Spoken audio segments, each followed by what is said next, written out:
Salut les amis, bienvenue dans cette deuxième foire aux questions. Suite au succès de la première, nous étions obligés de refaire une deuxième édition. D'ailleurs, avant d'y répondre, je tiens à vous remercier pour vos questions, car elles ont été nombreuses et de qualité.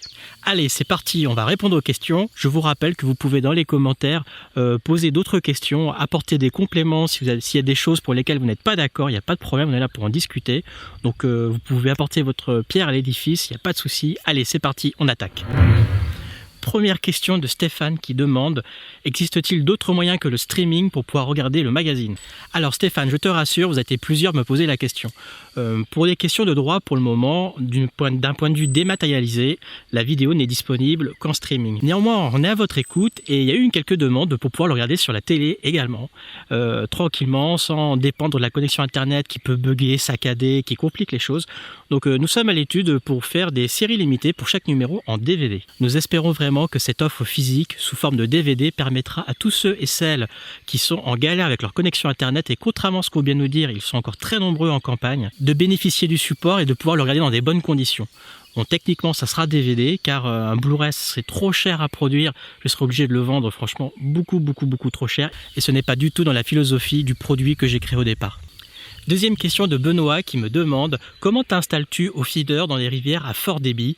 Quelle est la position de la canne, celle du feeder ? Utilises-tu du nylon ou de la tresse, etc. etc. » Alors Benoît, pour être honnête, je ne suis pas un grand spécialiste de la pêche au feeder dans les grosses rivières avec beaucoup de courant. Mais disons que dans les rivières à gabarit moyen, pas comme celle-ci qui est un petit peu plus petite, un peu plus sauvage, admettons qu'ici c'est l'amont et là c'est l'aval.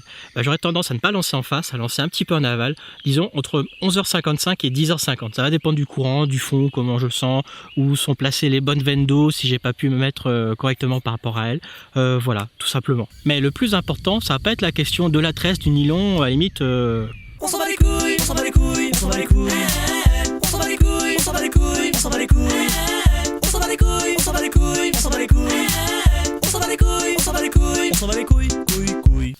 J'ai peut-être pas choisi la meilleure. Le plus important sera de ne pas trop tendre ta bannière. Car plus tu vas tendre ta bannière, donc ton fil entre le sion et ton feeder, et plus le courant va apporter de la pression sur ton amorçoir. À moins de mettre très lourd, il risque de glisser. Et ça peut être un vrai problème. Si au moment du lancer, que t'aies cliqué ou pas d'ailleurs, et ton amorçoir arrivé au fond, ne cherche surtout pas à tendre ton fil car le courant va être un vrai problème. Laisse le mou de ta bannière et laisse le courant faire.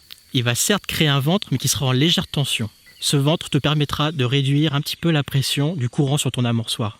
Et comme il est en légère tension, ne t'inquiète pas, les touches seront quand même très belles. Surtout qu'on s'adresse à des poissons de rivière et la touche, c'est pas souvent un problème.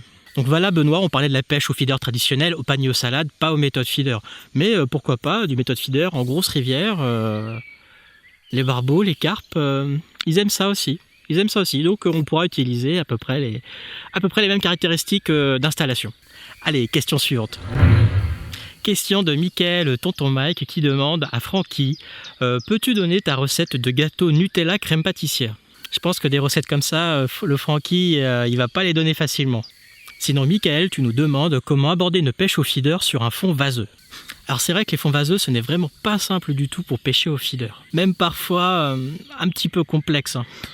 Si tu penses que tu auras besoin d'utiliser pas mal d'amorces, je t'invite à soit la sous-mouiller un petit peu pour qu'elle travaille très vite, voire même qu'elle sorte déjà du feeder avant d'arriver dessus, juste avant le fond, donc en jonglant avec la mouille et le serrage. Si tu n'es pas fan des amorces volontairement peu mouillées, je t'invite par exemple sur une base d'amorce d'étang de rajouter pas mal de chapelure brune et de coco ou de copra, peu importe, un dispersant. Ça va te permettre d'assouplir, d'aérer et d'alléger ton bac. Il va travailler très fort. On peut imaginer un mélange pour 1 kg d'amorce d'étang, tu rajouterais 300 g de chapelure brune, 200 g de coco. C'est qu'un exemple parmi d'autres, ça va dépendre du lieu et des poissons. Mais voilà, un peu l'idée. Par contre, n'oublie pas d'allonger ton bas de ligne, car si ton mélange commence à travailler avant de tomber au fond, tu risques d'avoir des touches à la descente. Donc pense-y, que peut-être que les poissons, tu vas les faire bouger un peu en même temps. Allez, c'est parti, question suivante. Nouvelle question d'Ernesto qui nous demande « Pourrais-tu faire un reportage pour nous expliquer quoi mettre sur les différents kits de pêche au cou ?» J'en ai 2 et c'est pas toujours simple de savoir quoi mettre. En tout cas, c'est très bien que tu aies un deuxième kit car ça te laisse plus de possibilités. Ce que je peux te recommander, c'est d'aller à l'essentiel. Ça dépend bien entendu des conditions de pêche, des plans d'eau, des poissons recherchés, des conditions météo du jour. Mais avec 2 kits, essaye de placer directement les 2 lignes qui te paraissent couvrir le plus possible la pêche du jour. Je m'explique, tu pêches en rivière, tu sais que tu auras des gardons et des brèmes à prendre. Tu mettras la ligne qui te paraîtra le mieux pour pêcher à passer ou légèrement freiner pour bien prendre les gardons. Et plutôt que de mettre un poids très proche, tu mettras le poids qui te paraîtra le plus idéal pour bien caler sur les brèmes.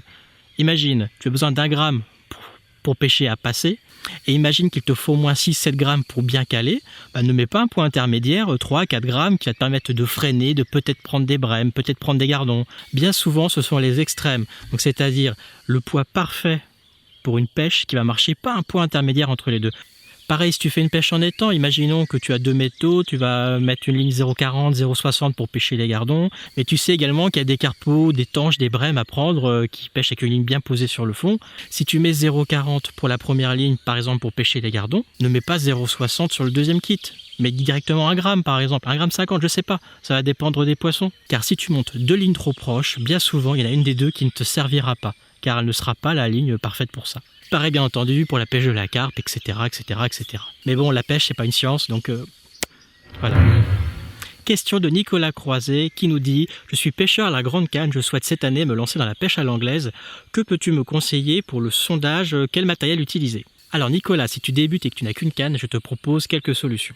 Essaye de récupérer une canne à brocher idéalement autour des 4 mètres et d'y placer un flotteur du portance à peu près 20 grammes et un plomb 40 à 50 grammes. Ça te permettra de lancer facilement et de bien sentir le fond quand tu vas gratter pour sentir un petit peu les substrats.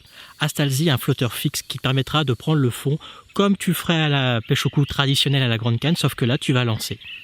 Une autre technique est de placer au niveau de l'émerillon ou au niveau de l'hameçon un plomb, idéalement un BB ou un A, entre 0,50 et 1 gramme, et de faire un peu l'effet d'une sonde.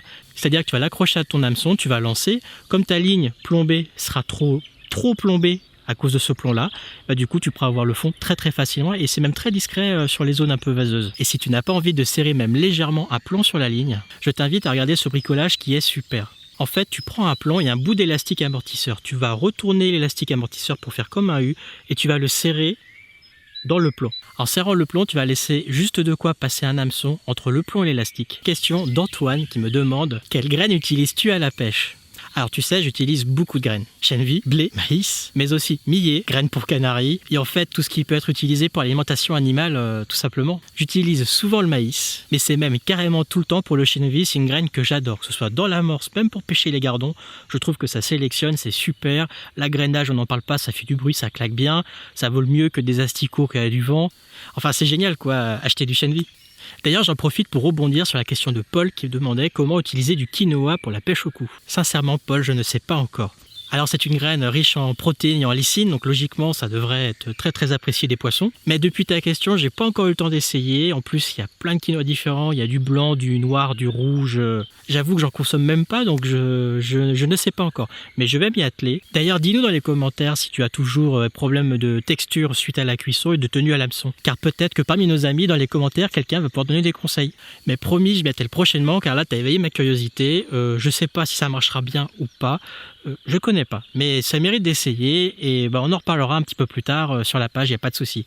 Question de Patrice qui nous demande « Francky utilise dans le 4e numéro du magazine une rallonge entre son émerillon et son bas de ligne. En quel matériau est-elle » Alors Patrice, cette rallonge doit être assez raide, donc tu peux utiliser un nylon pour l'anglaise bien raide ou idéalement du fluorocarbone, c'est parfait. Comme tu as pu le voir, ça te permet d'éloigner l'hameçon de l'amorçoir grâce à cette partie rigide. Donc c'est top pour bien présenter ton appât à l'hameçon et tout simplement moins emmêlé.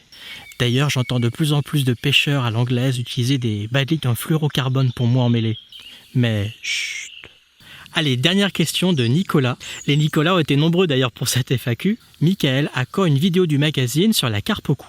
Ça tombe bien que t'en parles parce qu'on est en pleine actualité. Dans quelques jours va avoir lieu le tournage du 5e numéro et on va parler carpe au cou avec l'un des maîtres en la matière, si ce n'est le maître en la matière tout court.